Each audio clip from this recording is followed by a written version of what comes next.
আমিরুল মুমিনিন আমার সন্তান আমার খোঁজ খবর নেয় না, আমার সাথে সম্পর্ক একেবারেই খারাপ। উয়ুনুল হিকায়াতে আসছে হযরত ওমর রাদিয়াল্লাহু তাআলা আনহু বলল, এত বড় সাহস, আমার শাসন আমলে এই দেশের ভিতরে সন্তান বেয়াদবি করবে বাবার সাথে, এটা হতে পারে না। পুলিশ পাঠায় দিল, সন্তানের হাতে হ্যান্ডকাপ লাগায়া ওমরের আদালতে দাঁড় করায়া দিছে সন্তানরে।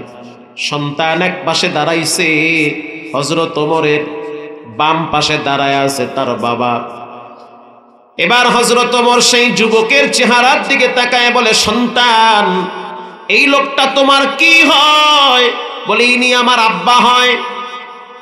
তা আমি শুনলাম তোমার বাবা বলল তুমি নাকি তোমার বাবার খেদমত করো না, তুমি নাকি তোমার বাবার হক আদায় করো না, সম্পর্ক নাকি ভাটা লাগছে বাপ আর ছেলের ভিতরে। এবার যুবক বলতে আছে, আমিরুল মুমিনিন, আপনি সত্য শুনেছেন, বাবার সাথে আমার সম্পর্ক ভালো না।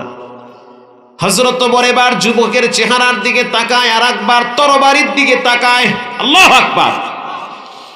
এবার যুবক টের পাইছে হযরত ওমর এমন একজন ব্যক্তি, হযরত ওমর যেই দিকে চলে হক তার পিছনে পিছনে চলে, ওই রাস্তা দিয়া শয়তান আর অন্য একটা রাস্তা মাপে। আল্লাহু আকবার। তো তার আদালতে বেইনসাফিমূলক কোনো কথা, কোনো কর্মকাণ্ড এটা মোটেই তিনি বরদাস্ত করবে না। হযরত ওমর এবার তরবারি হাতে নিয়েছে, তোমার বিচার করা হবে তরবারির দ্বারা। কেন তুমি বাবার সাথে সম্পর্ক নষ্ট করেছ? এবার যুবক বলতে আছে, আমিরুল মুমিনিন, রাগ করিয়েন না, মেজাজটারে ঠান্ডা করেন। বাবার কথা শুই না রাগ করলে হবে না, আমারও কথা শুনতে হবে। হযরত ওমর ঠান্ডা হয়ে গেছে, কথা তো ঠিক, বলার কথাও শোনা লাগবে, খালি বাপের কথা শুনলে হবে না। এবার বলো তোমার কি বক্তব্য? এখান থেকে যারা বাবা আছেন তারা প্রত্যেকেই মেসেজ পেয়ে যাবেন, বাপ হওয়া এত সহজ না। বাবার ঘাড়ের উপরে সন্তানের দায়িত্ব আছে। কিয়ামতের ময়দানে বাবাকে আর সন্তানকে পাশাপাশি আল্লাহ দাঁড় করায়া সন্তানকে বলবে, বাবায় হক আদায় করছে কিনা। সন্তান যদি খারাপ হয় ডাইরেক্ট বলবে, আল্লাহ, আমার বাবায় আমার হক আদায় করে নাই। বাবায় ফজরের টাইমে নামাজে যাইতো, আমি সন্তানকে বলে নাই। প্রাইভেট কোচিং এর জন্য বাবায় ধমক দিত, কিন্তু নামাজের জন্য ধমক দিত না। পরীক্ষায় যদি নাম্বার কম পাইতাম মা বাবার মেজাজ গরম হইতো, কিন্তু আমি ছেলে বড় হইছি, কোরআনটা শুদ্ধ করে পড়তে পারি না, আউযুবিল্লাহ বিসমিল্লাহ পারি না, আলিফ বা তা সা শিখি নাই, বাবা একটা দিনও শাসন করে নাই, এ ব্যাপারে বলি নাই, অতএব আমার দোষ নাই। রব্বানা আতিহিম দিফাইনি মিনাল আযাব ওয়ালআনহুম লা'নান কাবীরা। আয় আল্লাহ, আপনি আমার আব্বা আম্মাকে ডাবল আযাব দেন। আল্লাহু আকবার। ছেলে মেয়েরা মা বাবাকে ডাইরেক্ট দেখায় দিবে। হযরত ওমর রাদিয়াল্লাহু তাআলা আনহু বলল, যুবক, তোমার শাস্তি হবে, কেন তুমি তোমার বাবার হক আদায় করো নাই? এবার যুবক বলল, আমিরুল মুমিনিন, জানতে চাই দুনিয়াতে বাপ আগে আসছে না ছেলে আগে আসছে? জয়পুরহাটের মুসলমান, আপনারা বলেন, দুনিয়াতে বাপ আগে আইছে না পোলা আগে আইছে? আপনাকে গ্রামে ভুলে পোলা আগে আইছে না, বাপ আগে আসছে। হযরত ওমর আশ্চর্য হয়ে গেল, এ কেমন প্রশ্ন? তার মানে ভিতরে কিছু ঝামেলা আছে না নাই? ঝামেলা আছে। হযরত ওমর রাদিয়াল্লাহু তাআলা আনহু বলল, দুনিয়ার প্রথম বাবার নাম হলো আদম আলাইহিস সালাম। আমাদের আব্বা, তার জন্ম হলো জান্নাতে, তার ঠিকানা হলো জান্নাতে। আল্লাহু আকবার। আমরা তার সন্তান, আমাদের আসল বাড়ি ঘর হলো আল্লাহর জান্নাতে। আমাদের মা সে জান্নাতে জন্মগ্রহণ করেছে। পচান গান্দা নাপাক দুনিয়ায় আল্লাহ আমাদেরকে বেশি দিন রাখবে না। কয়েকটা দিন আমল কইরা রবের সাথে সম্পর্ক করে যদি কোনো মতে মরতে পারেন, রাসূল বলেন, মান কানা আখির কালাম লা ইলাহা ইল্লাল্লাহ দাখালাল জান্নাহ যতই ছোটাছুটি করেন, দৌড়াদৌড়ি করেন, যতই দুনিয়া নিয়ে ব্যস্ত হন, জীবনের শেষ সময় যদি মুখ থেকে বের হয় লা ইলাহা ইল্লাল্লাহ, আল্লাহর রাসূল বলেন তার ঠিকানা হবে, আবাস ভূমি হবে আল্লাহর জান্নাতে। সুবহানাল্লাহ বলেন। তো পৃথিবীর প্রথম বাবার নাম হলো আদম আলাইহিস সালাম। দুনিয়াতে আব্বা আগে আইছে, পোলা পরে আইছে। এবার সন্তান প্রশ্ন করল, আমিরুল মুমিনিন, যদি বাপ দুনিয়াতে আগে আসে তো জানতে চাই দায়িত্ব বাবার আগে না ছেলের আগে? কার আগে? হ্যাঁ, বাপের আগে। তো সোজা না বাপ হওয়া, খালি বিয়ে করার লাগে ফাল বাইরেন না। দায়িত্ব বাবার আগে। এবার যুবক বলতে আছে, কি কি দায়িত্ব বাবার একটু বলেন, বাবাও শুনুক আমিও শুনি। বাবা এবার মোড়ামুড়ি শুরু করছে, কাম তো সারছে, পেঁচ তো পোলায়ও লাগাই দিছে, পেঁচ তো পোলায়ও লাগাইছে। গ্রামে গেছি, গ্রামে যাওয়ার পর যখন গ্রামে যাই, আমাদের আপনজন আত্মীয় স্বজনরা বাড়িতে আসে, তো আশেপাশের অনেক মহিলারা বাড়িতে আসে। এমনও দৃশ্য দেখছি, মেয়ে বাবার সাথে কথা বলে না। মসজিদে যাওয়ার পরে ওই বাপ আমারে বিচার দেয়, হুজুর আমার মেয়ে বিবাহ দিছি, ছেলে মেয়েও বড় হয়েছে, কিন্তু আমার মেয়ে আমার বাড়িতে আসেও না, কথাও বলে না, অনেক কষ্ট লাগে। আপনার বাড়িতে এসে মাঝে মাঝে যায়, আপনার মায়ের সাথে তার সম্পর্ক ভালো, একটু বইলেন কেন আমার সাথে কথা বলে না, কেন কথা বলে না আমার সাথে? কারণটা কি? আমি বাপ না? ও জান মানে যাইবে না? কি একটা চিত্তে গেছে, একেবারে মনে হয় যে সব মহাভারত অশুভ হয়ে গেছে। আমি তখন পর্দার আড়াল থেকে বললাম, কিও তুমি নাকি তোমার আব্বার সাথে কথা বলো না? কোনো কথাই বলে না। একটু পরে বুঝতে পারলাম বাচ্চাদের মতো সে ফেফি দিয়া কাঁদতেছে পর্দার ভিতরে। আমার মা বলতে আছে, কাহিনী তো বুঝো নাই, ওর বাপ এমন একটা আকাম করছে যার কারণে মেয়েটা কষ্টে বাবার বাড়িতে যায়ও না, কথাও বলে না। কি করছে? তাই বাবার যত দামি দামি সম্পদ ছিল সবগুলা ছেলেদের নামে লিখে দিয়েছে, মেয়েটাকে মাহরুম করছে। আর এই মেয়েটায় যখন স্বামীর ঘরে যায় তখন স্বামী তারে প্রতিদিন খোঁটা দেয়, তোর বাবায় এত বড় 2 নম্বরই কেন করলো? এই মেয়েটা আমাদের বাড়ি আইসা মায়ের সাথে হাতে ধরে চোখের পানি ছেড়ে কান্দে, বাবায় কামটা করলো কি? হক তো আল্লাহ বন্টন করেছে, তুমি মাঝখানে কলম দিয়া কেন ভাগ করতে যাও? কথা ঠিক না বেঠিক? বোম্বাই হাজি সাবধান, মেয়ের হক নষ্ট করে ছেলেদেরকে দেওয়ার পর মক্কায় গিয়া লাব্বাইকের আওয়াজ দিলে কোনো লাভ নাই, মেয়ের হক আগে বুঝায় দেওয়া লাগবে। আলগা দরবেশি দেখাইয়েন না, সব দোষ মাইয়া। মুরুব্বিল্লাকে দেখার পরে আমি বললাম, আপনার উচিত বাঙ্গা পিজানো। কইলে কি ও কইলে কি? হয় এটাই ক দরকার। আপনি যে 2 নম্বরই করছেন এটা কি ঠিক করছেন? আর বিয়ে দেওয়ার সময় তো অনেক কিছু দিছে, আপনি অনেক কিছু দেবেন না, তা করবেন কি? দেবেন তো আপনি, আপনার মাইয়া না খয়রাতির মতো ছাইড়া দেবেন। রাসূলুল্লাহ যখন ফাতেমাকে বিয়ে দিয়েছে তখন যা ছিল টুকটাক সবই তো দিয়েছে, তা আপনি দেন নাই কেন? খালি বিড়ি খাইছেন আর ঘুরছেন আর দোকানে বইয়া খালি মানুষের বাস দিচ্ছেন। কথা ঠিক না বেঠি? ঠিক কথা। রাগ করতেছেন, হয় একটু করেন, রাগ রাগ করা দরকার মাঝে মাঝে। প্রিয় ভাইরা আমার, এবার হযরত ওমর রাদিয়াল্লাহু তাআলা আনহু বলল, যুবক, বাবার প্রথম দায়িত্ব হলো সন্তানের জন্য ভালো একটা মা নির্ধারণ করা। একদম গোড়ায় আসছে। এলাকায় আম গাছ আছে না নাই? কম না বেশি? ভালোই বেশি, আমাদের দেশের তুলনায় তো বেশি। অলিতে গলিতে আম গাছ। বলেন, যদি ভালো একটা আমের আশা করতে চান তাহলে গাছটা ভালো লাগবে কি লাগবে না? ভালো গাছ লাগবে। হযরত ওমর বলল, বাবার প্রথম দায়িত্ব সন্তানের জন্য ভালো একটা মা নির্ধারণ করা। এবার যুবক বলতে আছে, আমিরুল মুমিনিন, জন্মের পরে আমি অনেক কথা শুনছি, কোনো কথা আমি মাথায় নেই নাই। আমার বাবে যৌবনকালে আমার বাবায় কত কিছুই না করছে, এগুলো আমার কানে আসতেছে।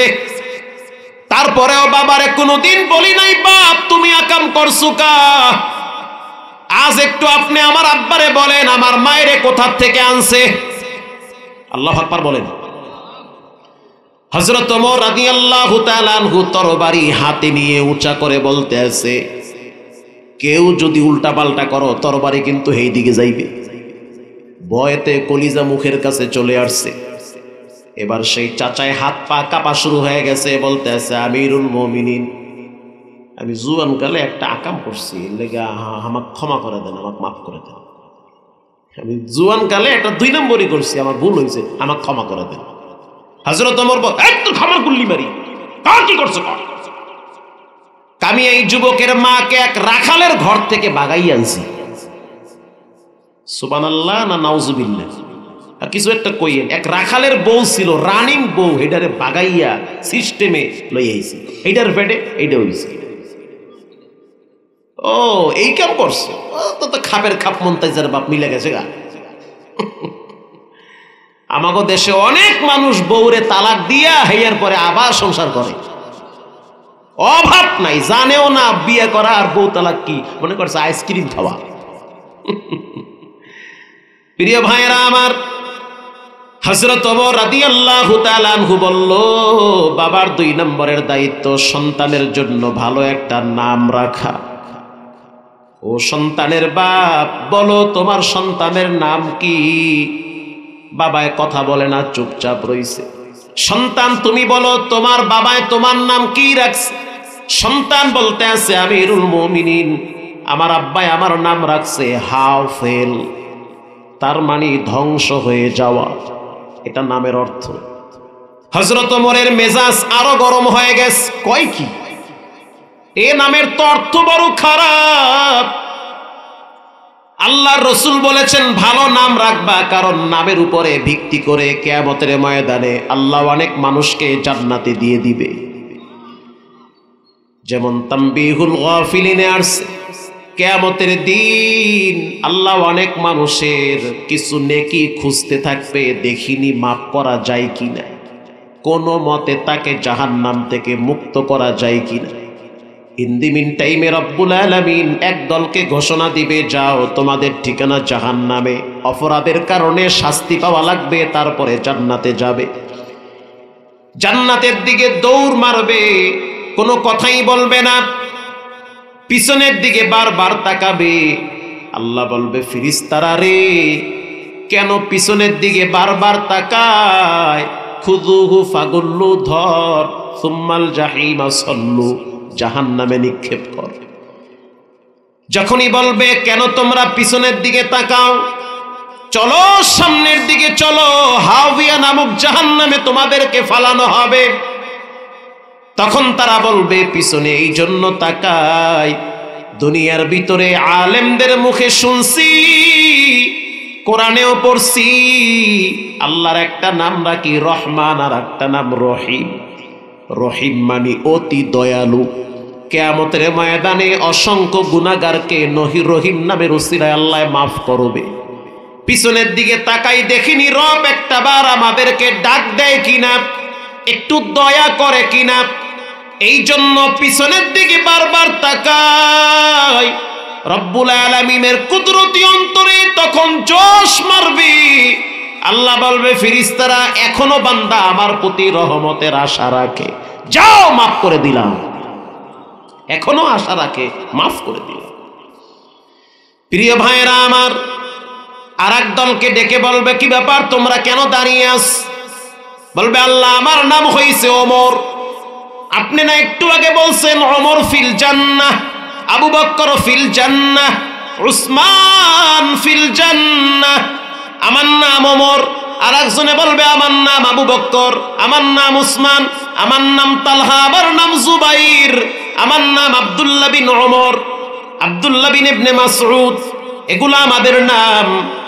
আল্লাহ বলবে তোমাদের নাম ঘোষণা করা হয় নাই, রাসূলুল্লাহর সাহাবীদের নাম ঘোষণা করে জান্নাতের ঠিকানা দেওয়া হয়েছে।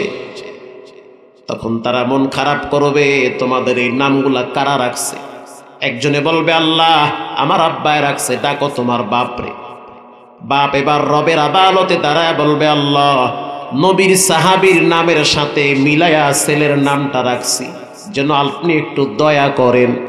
আল্লাহ বলবে যাও, এই উসিলায় তোমাদেরকেও মাফ করে দিলাম। হাদিসে আসছে এক বেশ্যা মহিলাকে কুত্তারে পানি খাওয়ানোর জন্য আল্লাহ মাফ করে দিছে। রাত জেগে জেগে পতিতালয়ে দেহ বিক্রি করে, রাত জেগে জেগে পতিতালয় নিজের সতীত্ব বিলায়া দেয়। সকালবেলা যখন নদীর কিনারা দিয়ে বাড়ির দিকে রওনা হয়, কিছু দূর যাওয়ার পরে তাকায় দেখলো একটা কুকুর জিহ্বা বের করে চোখের পানি ছেড়ে কান্দে। বলেন পশু পাখি কাঁদে কি কাঁদে না? কখনো ক্ষুধার যন্ত্রণায় কাঁদে। বেশ্যা মহিলা চিন্তা করলো বুঝি পানির পিপাসা লাগছে। এত নিচে পানি, কূপ এত নিচে যে কুকুর নিচে নামলে ভিতরে পড়লে উঠতে পারবে না। আল্লাহর রাসূল বলেন হাদিসে আসছে, বনি ইসরাইলের ওই নারী, পতিতালয়ের নারী, বেশ্যা নারী নিজের পায়ের থেকে চামড়ার মোজা খুইলা ফেলাইছে। চামড়ার মোজা খোলার পর এরপরে সে পানির ভিতরে চুবাইয়া মোজা পানিতে আটকায়া রাখছে। পানিগুলা মোজার সাথে মিশ্রণ করে জমা করে কুত্তার কাছে আইসা জিহ্বার উপরে চিপে চিপে পানি পান করাইছে। কুত্তাটার পানির পিপাসা নিবারণ হইছে। আল্লাহর রাসূল বলেন পৃথিবীর মানুষ শুনে নাও, আমল যদি ছোট হয় তারপরও ছাড়বা না। আল্লাহু আকবার। ওই কুত্তাকে পানি পান করানোর কারণে আল্লাহর কাছে এত ভালো লাগছে যে রব্বুল আলামিন বেশ্যা মহিলাটাকেও মাফ করে জান্নাতুল ফেরদাউসের খাতায় নাম লেখায়া দিয়েছে। তাকেও আল্লাহ মাফ করে দিয়েছে। এজন্য ভালো নাম রাখতে হবে ইনশাআল্লাহ। বলেন একটা গল্প বলি, বলবো? রাগ করবেন? কষ্ট পাবেন? গল্পটা আমার না, এটা হলো অনেক বড় এক মনীষীর কিতাবের গল্প, কিন্তু বাস্তবতা এটার সাথে অনেক মিল আছে, অনেক শিক্ষণীয় গল্প আছে না? তা শোনেন একটা গল্প, মজার গল্প। মুস্কি হাসি কিতাবের নাম, হাকিমুল উম্মাত থানবী লেখছে। একজন বুড়া মানুষ, বাচ্চা হয় না, 70 বছর হয়ে গেছে কোনো সন্তান হয় না, 80 বছর হয়ে গেছে কোনো ছেলে মেয়ে হয় না। আপনাদের দেশে তাকে আপনারা কি বলেন? যেই মহিলার বাচ্চা কাচ্চা হয় না তাকে আপনারা বন্দা বলেন না? বন্দাই তো বলেন। তো ওই মহিলার কোনো বাচ্চা নাই, পুরুষের বাচ্চা নাই। কার সমস্যা আল্লাহ ভালো জানে। এমনও হতে পারে কারোই সমস্যা না, আল্লাহ ইচ্ছা করি তারে বাচ্চা দেয় না। কথা কন না কার? কারণ বাচ্চা দেওয়া না দেওয়ার মালিক একজন, তিনি হলেন কে? কারো যদি সন্তান না থাকে তাকে ক্রিটিসাইজ করিয়েন না, হেয় প্রতিপন্ন করিয়েন না। আল্লাহ কাউরে সন্তান দিয়া বিপদে ফেলায়, কেউরে সন্তান দিয়া শান্তি দেয়। কারো আছে 5টা পোলা, 5টাই নেশা করে, তো ওই সন্তান না থাকার চাইতে 5টা গরু থাকা ভালো। কথা ঠিক না বেঠিক? আল্লাহকে আল্লাহ পোলা দাও, পোলা দাও, দেশে পোলা। 11 বছর পর দেখা কি ও পোলায় কেমন আছে? পোলা না ঝোলা ওটা, খুব জ্বালায়, কলিজাটা খাইছে কামড়ায় কামড়ায় আমার পোলায়। এই পোলাই তো আল্লাহর দ্বারে চাইছেন, তাই না? কয় হ, ও না চাইয়া শুয়ার কুত্তা চাওয়া ভালো, দোয়া করেন হুজুর সামালাইকুম। আছে না নাই? অভাব নাই। তো ছেলে মেয়ে যদি আল্লাহর কাছে চান, বলবেন আল্লাহ নেককার সন্তান দিও, দিনদার ছেলে মেয়ে দিও, এমন মাইয়া বলা দিও আমি মরার পরে যেন একটু দোয়া করতে পারি। কথা ঠিক না বেঠিক? এমন যেন না হয় যে লাশ কবরে রাইখা ছেলে মেয়েরা আইসা সম্পদ নিয়ে মারামারি কারাকারি করে। এবার মুরব্বীর বয়স 80 বছর, আল্লাহর দরবারে দোয়া করে, আল্লাহ একটা সন্তান দাও, একটা সন্তান দাও। আল্লাহ রাব্বুল আলামিনের পার্লামেন্টে সিদ্ধান্ত হয়ে গেছে, যাও দিয়া দিলাম। 80 বছর বয়সে গাছে ফল ধরছে, একটা পোলা হইছে। এলাকার মানুষজন বলে, চাচা এই বয়সে তো মাশাআল্লাহ কাম গড়াইয়া লাইছে, মাশাআল্লাহ খুশ নসিব আপনার। তার মানে সিজন ছাড়া ফলের মূল্য কম না বেশি? পোলা যদি আমার এখন 5-6টা হয় তো সবাই তো কইবে যে মাশাআল্লাহ ভালো হইতো, খারাপ না। কিন্তু আমার দাদার যদি এখন 2টা হয় তাহলে কইবে যে ও মাশাআল্লাহ চাচাই তো শেষ বয়সে ভালোই গড়াই ফেলাইছে। কথা ঠিক না ভাই? ঠিক। একই তো কথা, ওইটা হইছে সিজন মতো ফল, ওইটা হইছে সিজন ছাড়া। কিন্তু আল্লাহর কাছে সিজন আর আনসিজন নাই, সব সমান। আল্লাহু আকবার বলেন, সবই সমান। এলাকার মানুষ বলল, চাচা সন্তানের নাম কি রাখছে? পোলার নাম কি? কয় এমন একটা নাম রাখবো যেই নাম পুরা দেশে নাই। কে? সিজন ছাড়া ফল, এটার দাম বেশি। আচ্ছা আপনারা বলেন ভাই, এই সিজনে যদি আপনাদের জয়পুর হাটে একজন মানুষ যদি 10 কেজি আম নিয়ে দাঁড়িয়ে থাকে, ওই আমের দাম কম না বেশি? সবাই আইসা ভিড় জমাইবে, কিও ভাই কোন গাছের আম, তোমার বাড়ি কই, কোন ক্ষেতের আম, মিডা না তিতা, কত যাচাই বাছাই। কেজির দাম 250, তাও কেনার লোকের অভাব নাই। আবার যদি একই আম সিজন মতো বাজারে উঠানো হয় 10 কেজি 150 টাকা, রাস্তার ঢালে ঢালে আম পড়ে থাকে, কেউ দেহেও না এই পরিমাণ আম। ওইটা সিজন ছাড়া, এইটা সিজন মতো। কিছুদিন পরে মুরব্বী ঘোষণা দিছে, আমার সন্তানের নাম হলো আর পাইস না। আর পাইস না মানে আর পাইও না, হাইসেন না। এটা একটা শিক্ষণীয় কথা, নামে নামে জমে টানে। এই দেশে এমনও হয়েছে একই নাম, অথচ আকাম করছে একজনে, হ্যাঁ গেছে গা ইন্ডিয়া, আর যে আকাম করে নাই হে বাংলাদেশে। ওই নামে নামে জমে টানে, এর লেগে হ্যারে জেলখানায় 30 বছর জেল খাটাইছে। কথা ঠিক না বে? ঠিক। এজন্য নাম বুঝতে, দুনিয়ায় যদি এরকম মামলা খাওয়া লাগে আর বাটাম ফাটা খাওয়া লাগে, মরার পরেও তো হ্যাঁ তো কিছু বিড়া আছে। এবার নাম রাখছে আর পাইস না, আর পাইও না। এলাকার মানুষ বলতে আছে, চাচা পোলা দিয়া করবেন কি? সন্তানটাকে আমি আলেম বানাবো, এটা আমার দিলের ইচ্ছা। তার নিয়ে তো ভালো আছে, সাবানও পাইছেন, কাপড়ও পাইছেন। যদি আপনি ময়লার জায়গায় ডলা না মারেন, ময়লা কে উঠবে? পোলাও পাইছেন, নিয়েই তো ঠিক, কিন্তু জায়গা মতো খাপে খাপ লাগে নাই। মাদ্রাসায় নিয়ে গেছে, নেওয়ার পর বলল, আলেম আমার সন্তানটাকে মাদ্রাসায় ভর্তি করেন। হাফেজ সাহেব বলল, নাম কি? বলে নাম হলো আর পাইস না। হাফেজ সাহেব কয়, চাচা আর একবার কন, আমি কানে একটু কম শুনি। চাচা আর পাইস না যেই ধমকের ঠেলায় কইছে, হাফেজ সাহেব কয়, চাচা এই নাম তো বেশি জুইতেন না, এই নাম পাল্টান। তুমি মোল্লা মুন্সি মানুষ, মানুষের বাড়ি খাও, তুমি বুঝবা কি? এই যে যা রাখছি হেই লেখো। এই এলাকায় নামের অভাব, নাম রাখতে চাই আব্দুর রহমান, দেখি ডাইনে বামে রহমানের অভাব নাই। যেই দাহি হেইটাই দেখি পোলা। তা করবো কি এখন? এমন একটা নাম রাখবো যেই নাম সবাই চেনে, আর পাইস না। এক নামে গোটা দেশের মানুষ চিনবে, আর পাইস না। মাদ্রাসার প্রিন্সিপাল সাহেব বলল, এই মুন্সি, এই মৌলবী সাহেব, কথা কয়েন না বেশি, যা কয় তাই লেখেন, ফাও মুরব্বীরে খেপাইয়েন না, শেষ বয়সে আল্লাহ পোলা দেশে একটা, শান্তিতে দাও। এবার লেখে ফেলাইছে আর পাইস না।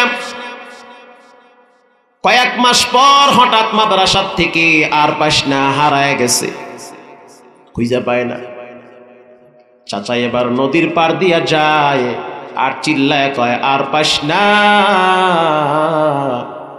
এক বেচারায় রোদ্রের ভিতরে নদীতে জাল মারে 3 ঘন্টা, একটা মাছও পায় না। এদিকে ম্যাডামে ঘরের ভিতরে মরিচ বাইটা বয়া রইছে, কখন জামাই আসবে মাছ নিয়া তরকারি ভাগাইবে। 3 ঘন্টা রোদের ভিতরে যদি জাল নিয়া নদীতে মারে, একটা মাছও যদি না পায়, বলেন মেজাজ ঠান্ডা না গরম? কম না বেশি? খুব বেশি। হঠাৎ পিছন থেকে একজনে ডাক দিয়ে কয়, আর পাইস না। চাচা একে কি জালওয়ালাকে কি ব্যাপারটা কি? এই অভিশাপটা দেখে আমারে। পিছনে তাকায় দেখে মুরব্বী কয়, আর পাইস না। জাল জলের মাছ মাছের গুল্লি মারি লাড়ি একটা লইছে, নিয়া বিসমিল্লাহ ছাড়া ফিরা শুরু করছে। ওই টাইমে হাফেজ সাহেব নদীর পার দিয়া খাবার খাইতে যায়, তাকায় দেখলো চাচারে ফিরাইয়া চ্যাপটা বানাইছে। কিও এই মুরব্বীর কেন সাইজ করো? তা হুজুর কথা কম কাম বেশি, 3 ঘন্টা পর্যন্ত জাল মারি একটা মাছও পাই না। হ্যাঁ কয় আর পাইস না। হাফেজ সাহেব বলল, বেদ্যপ, এত বড় বেদ্যবি মানুষে করে, আর পোলা আইছে, পোলার নাম আর পাইস না। এই জন্য বেচারায় নদীর পারে আইসা পোলা খোঁজে। কেন তুমি আর পাইস না বলে ডাকাডাকি শুরু করলা? আলেমদের কথা না শুনলে, কোরআনের কথা না শুনলে, বিশ্বাস করেন দুনিয়াতে এখানে সেখানে বেইজ্জতি হওয়া লাগে, কিয়ামতের ময়দানেও ধরা খাওয়া লাগবে। কোরআনের আইন যেদিকে, আমরাও থাকতে চাই সেই দিকে। এই দেশ অনেকভাবে শাসন হইছে, রাগ কইরেন না, মাফ কইরা দিয়েন। শাসন হয় নাই, বরং শোষণ হয়েছে, জুলুম হয়েছে, নির্যাতন হয়েছে, মানুষের হক আদায় হয় নাই। আমি একজন মুসলমান, আপনি একজন মুসলমান, অনেক নেতার আদর্শ দেখছি, সব দেখা শেষ, এবার কোরআনের বাংলাদেশ দেখতে চাই। প্রিয় ভাইয়েরা আমার, একজন মুসলমানের দিলের তামান্না থাকবে আল্লাহর জমিনে যেন আল্লাহর আইন প্রতিষ্ঠা হয়, আল্লাহর জমিনে আল্লাহর দিন প্রতিষ্ঠা হয়, এটা একজন মুসলমানের চরিত্র থাকবে। আল্লাহর জমিনে যখন কোরআনের আইন চলবে, তখন হযরত ওমরের মতো বিচারককে আল্লাহ আদালতে বসায়া দিবে। ঠিক না ঠিক? কেমন বিচার ছিল হযরত ওমরের শুনেন। সিরিয়ার জমিনে একজন বিচারকের নাম হইল আমর ইবনুল আস রাদিয়াল্লাহু তাআলা আনহু, তার সন্তানের নাম হলো উবাইদুল্লাহ বিন আমর।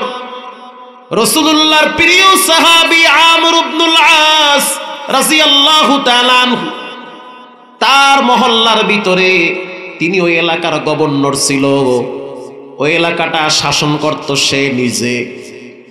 আল্লাহর নবীর সাহাবী, ইনসাফওয়ালা সাহাবী হযরত ওমর তাকে গভর্নর হিসেবে সিরিয়ার গভর্নর বানায় পাঠাইছে, তার মানে ওই এলাকার মন্ত্রী।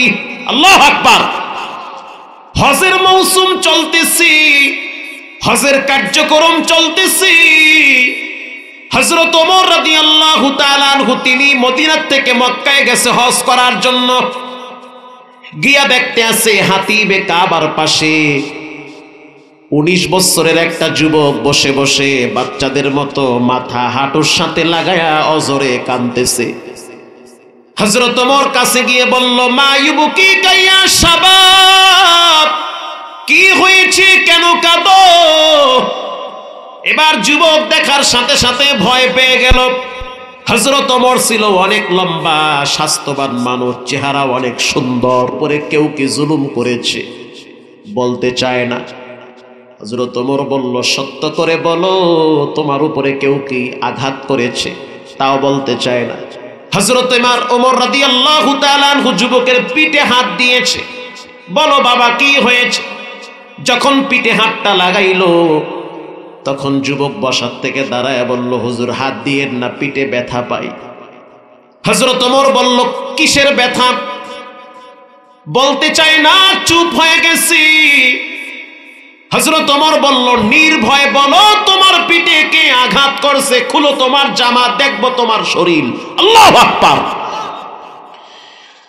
এটা বলার সাথে সাথে যুবক বলতেছে, আমিরুল মুমিনিন, যদি আমি সত্য কথা বলি, না জানি আমার উপরে আরো বিপদ আসে। হযরত ওমর বলতে আছে, তোমার কথা শুনে তো আমার ভয় বেশি লাগতেছে, না জানি আমার উপরে আরো বড় বিপদ আসে। বলো তুমি কি হয়েছে তোমার?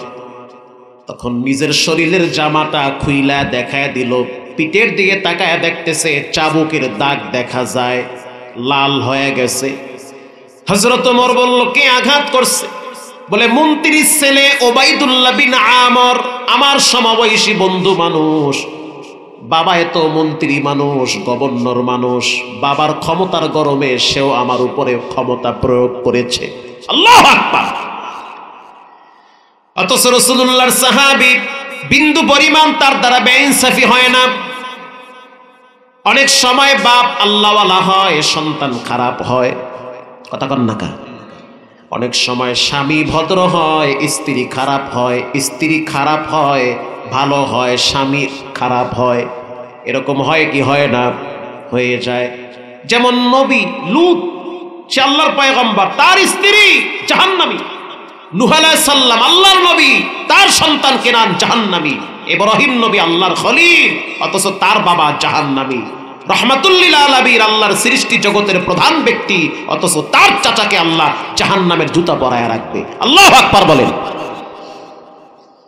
হযরত ওমর রাদিয়াল্লাহু তাআলা আনহুর মেজাজ গরম হয়ে গেছে। হজের কাজ পরে বিচার হবে সবার আগে। তৎক্ষণিক প্রশাসন পাঠায় দিল, বাপ আর বেটাকে ওমরের আদালতে দাঁড় করাও। এবার প্রশাসন গিয়ে আমর ইবনুল আসকে, ওবাইদুল্লাহ বিন আমর, দুইজনকে হযরত ওমরের দরবারে নিয়ে আসলো। বাপ আর সন্তানকে পাশাপাশি দাঁড় করাইছে। এবার ওই ভিকটিমকে পাশে দাঁড় করাইছে, ওই যুবককে পাশে দাঁড় করাইলো। দাঁড় করাবার পরে হযরত ওমর বলতে আছে, এরে আমর ইবনুল আস, তুমি না গভর্নর? বলে হ্যাঁ। এটা কার ছেলে? বলে এটা আমার ছেলে হুজুর। এবার এই সন্তানের দিকে তাকায় বলতে আছে, তুমি কি এই যুবকের উপরে আঘাত করেছ? কোনো কথাই বলে না, চুপচাপ। হযরত ওমর রাদিয়াল্লাহু তাআলা আনহু যখন ধমক দিল, সত্য করে বলো, ও তো গরিব মানুষ, গরিবের সন্তান। তোমার বাবাই তো প্রেসিডেন্ট মানুষ, তোমার বাবাই তো মন্ত্রী মানুষ, গভর্নর মানুষ।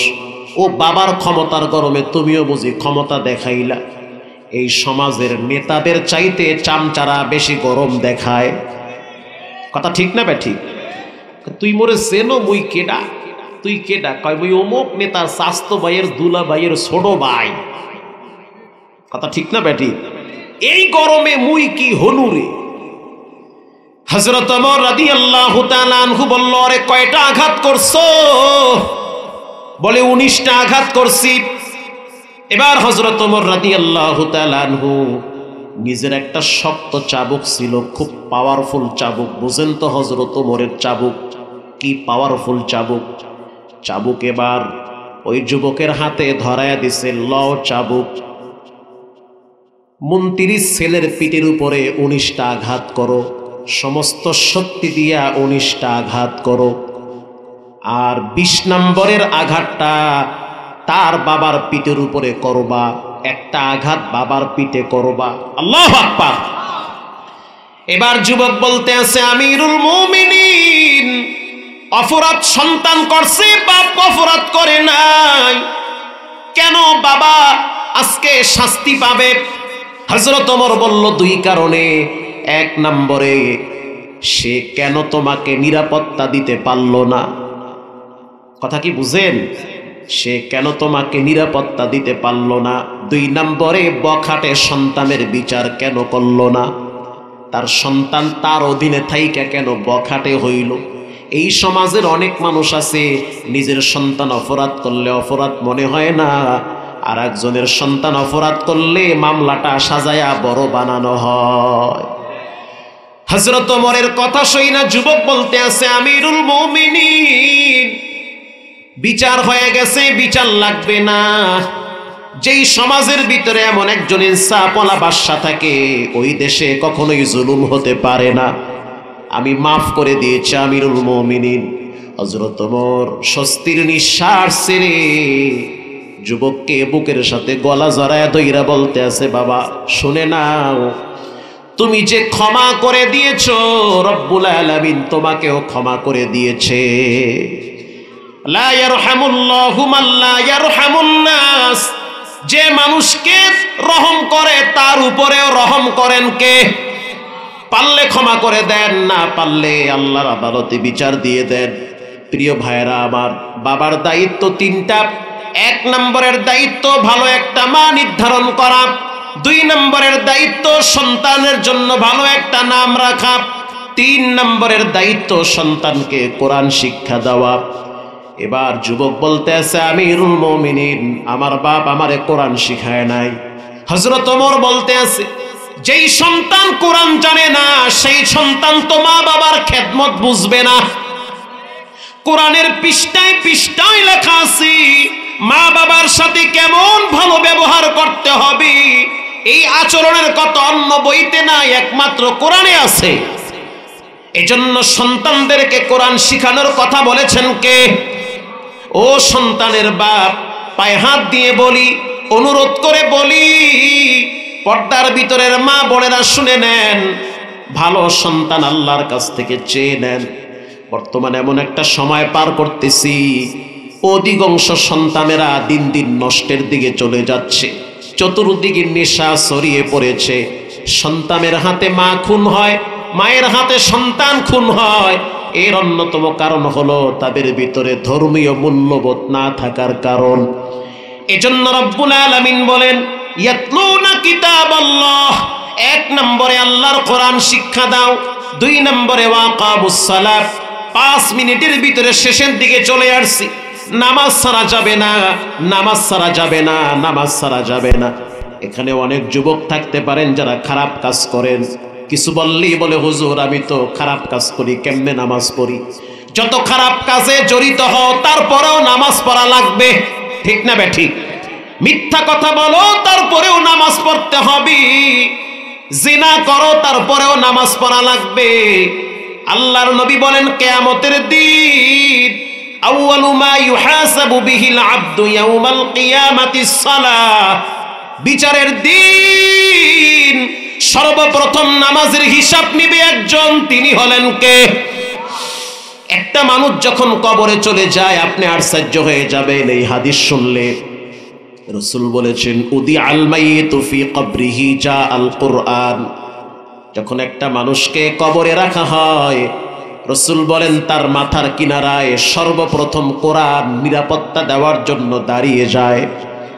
ওয়াসসালাতু আন ইয়ামিনিহি, ডান পাশে নামাজ দাঁড়ায় বলে সাবধান, ডান পাশ দিয়ে মাটি চাপ দিবি না। আল্লাহু আকবার। ও ভাইরা আমার, যুবকরা আমার, জীবনে যত অপরাধ করেন না কেন নামাজ কখনোই ছাড়বেন না। নামাজ ছাড়লেন তো জীবনের সবচেয়ে বড় অপরাধটা আপনি করলেন। নামাজ ছাড়লেন তো নিজের পায়ে নিজে কুড়াল দিলেন। নামাজ ছাড়লেন মানে নিজের শরীরে নিজে পেট্রোল দিয়ে আগুন লাগাইলেন। নামাজ কখনোই ছাড়া যাবে না। নামাজ হলো মুমিনের কবরের বাতি, নামাজ হলো আল্লাহর সাথে দিদারের রাস্তা, নামাজ হলো আল্লাহর রাসূল কিয়ামতের ময়দানে নামাজিওয়ালা ব্যক্তিদেরকে কেমনে চিনবে? মা আয়েশা বলেন, যারা উযু করত তাদের হাত এবং চেহারা থেকে নূর চমকাইতে থাকবে। কোটি কোটি মানুষ, এই মানুষদের মাঝে রাহমাতুল লিল আলামিন তোমারে আমারে কেমনে চিনবে? যেদিন প্রত্যেককে উলঙ্গ অবস্থায় দাঁড়ায় থাকা লাগবে। কানা মিকদারুহু 50 আলফ সানা, 50,000 বছর ল্যাংটা দাঁড়ায় থাকা লাগবে। আল্লাহর রাসূল বলেন, যারা নামাজ পড়তো তাদের সময়টা জোহর থেকে আসর পর্যন্ত যতটুকু সময় মনে হয় 50,000 বছর নামাজিওয়ালাদের জন্য ওরকম সময় হবে। এজন্য যুবক বাবারা, মুরব্বী বাবারা শুনে নেন, নিজে নামাজ পড়েন, ছেলে মেয়েদেরকে নামাজের কথা বলেন, স্ত্রীকে বলেন নামাজ পড়তে হবে, নাইলে মুই ঘরে তাই তুই বাইরে কামাই করে মরে খাওয়া। স্পষ্ট জানিয়ে দেন নামাজ পড়তে হবে। সবার আগে আপনার পকেটের টাকায় স্ত্রী চলে, ছেলে মেয়েরা চলে, কেন আপনার কথা শুনবে না? যদি আপনার কথা নাই শোনে একটু শক্ত হন, ছেলে মেয়েদেরকে শাসন করেন। রাসূল বলেছেন, মুরু আওলাদাকুম বিসসালাহ, 7 বছর বয়স হয়ে গেলে নামাজের কথা বলো, 9 বছর বয়স হয়ে গেলে ধমক দাও, এই বেটা নামাজ পড়। 12 বছর বয়স হয়ে গেলে লাঠি উঠাও। নামাজ যদি না পড়ো আমি তোর বাপ, কষ্টের টাকা তুমি খাও আমি খাই, বেনামাজি সন্তান ঘরে থাকতে পারবে না। স্পষ্ট ছেলে মেয়েদেরকে জানিয়ে দেন। ও পর্দার ভিতরের মা বোনেরা, মেয়েটা সকালবেলা প্রাইভেটে না গেলে মাথা গরম হয়, কিন্তু নামাজ না পড়লে মাথা গরম হয় না। যেই মেয়েটা নামাজ পড়ে, যেই ছেলেটা নামাজ পড়ে, তারা কোনোদিন অবহিত সম্পর্ক করতে পারে না, পারে না। এজন্য নামাজ পড়তে হবে। ছোট্ট একটা হাদিসের ঘটনা শুনে আমি আপনাদের থেকে দোয়া নিয়ে বিদায়। আল্লাহর রাসূল রাহমাতুল লিল আলামিন অন্ধকার রাতে মা আয়েশা একই বিছানায় শুয়ে আছে, বুখারীতে আসছে, দুইজনে একই বিছানায় শুয়ে আছে। অন্ধকার রাত, মা আয়েশা বলেন, আমার হাতে পানি লাগছে, পানি। আমি আশ্চর্য হয়ে গেলাম, কিসের পানি? মস্কের দিকে তাকায় দেখলাম মস্কের ভিতরে পানি আছে। তো এই পানি কিসের পানি তাকায় দেখতেছি আল্লাহর নবী সেজদায় গিয়ে কান্দে, আর তার চোখের পানি বায়া বায়া বায়া বায়া পড়ে। রাসূলুল্লাহর চোখের পানি বায়া বায়া পড়তেছে। মা আয়েশা বলেন, আমি উযু করলাম, ফ্রেশ হইলাম, এরপরে হুজরাখানায় ঢুকছি। ঢুকার পর আমি তাকায় দেখলাম রাসূলুল্লাহ কাঠের মতো শক্ত হয়ে আছে, এমন ভাবে সিজদায় পড়ে আছে, মাথা নাড়ায় না। মনে হয় আল্লাহর মারেফতের নূরের সাগরে ডুব দিয়েছে। মাথা উঠায় না, পা নাড়ায় না। মা আয়েশা বলেন, জনান্তু হাত্তা কাবদাতার রূহাহু, আমি মনে করলাম নবীজি বুঝি সিজদার ভিতরে মারাই গেছে। আমি আয়েশা পায়ের ভিতরে আস্তে করে হাত লাগাইছি। আল্লাহু আকবার। যখন আমি পায়ের ভিতরে হাত লাগাইলাম তখন রাসূলুল্লাহ পাটা নাড়া দিয়েছে। তো বুঝতে পারলাম রাসূল এখনো বেঁচে আছে। একটু পরে দেখলাম রাসূলুল্লাহ মাথা উঠাইলো, সালাম ফিরাইলো। আমি তাকায়া দেখলাম রাসূলুল্লাহর চোখের অশ্রু বায়া বায়া বায়া বায়া, দাড়ি ভিজে, জামা ভিজতেছে। আমি প্রশ্ন করলাম, মা ইউবুকিকা ইয়া নবী আল্লাহ, কেন আপনি কাঁদেন? উগফির লাকা মা তাকদ্দামা মিন যামবিকা ওয়া মা তাআখার, সামনেও পাপ নাই, পিছনেও কোনো গুনাহ নাই, আপনি আল্লাহর সৃষ্টি জগতের শ্রেষ্ঠ ব্যক্তি, আপনি কেন কাঁদেন? আল্লাহর রাসূল বলল, আয়েশা আফালা কুনু আবদান শাকুরা, আমি কেন আল্লাহর শুকরগুজার বান্দা হব না? আল্লাহর নবী মৃত্যুর আগে আগে শেষ কথা ছিল আসসালাত আসসালাত, নামাজ নামাজ নামাজ। কেউ যদি ইচ্ছে করে এক ওয়াক্ত নামাজ ছেড়ে দেয়, তার মা বাবা সন্তান ঘর বাড়ি সব যদি ধ্বংস হয়ে যায়, যেই পরিমাণ ক্ষতিগ্রস্ত হয়, এক ওয়াক্ত নামাজ ছেড়ে দিলে এর চেয়ে বেশি ক্ষতিগ্রস্ত হয়। এজন্য যুবক ভাইয়েরা আমার, মুরব্বী বাবারা, মধ্যম বয়সী যারা আছেন, অনুরোধ করে বলি, পায়ে হাত দিয়ে বলি, জীবনে যত কঠিন সময় আসুক না কেন নামাজ ছাড়বেন না। নামাজ হলো দিলের প্রশান্তি, চোখের শীতলতা, আত্মার প্রশান্তি। পাক্কা নিয়ত করে নেন, জীবনে নামাজ ছাড়বো না, হারাম খাবো না, মা বাবার সাথে বেয়াদবি করব না। দিলটা যদি নরম থাকে, জীবনের শেষ তওবা মনে করে দুইটা হাত তুলে আল্লাহকে দেখায়া দেন, নারায়ে তাকবীর। আয় আল্লাহ, এই হাতগুলা জীবনে একবার খানায় কাবার কালো গিলাফের সাথে লাগায় দেন, বলেন আমিন।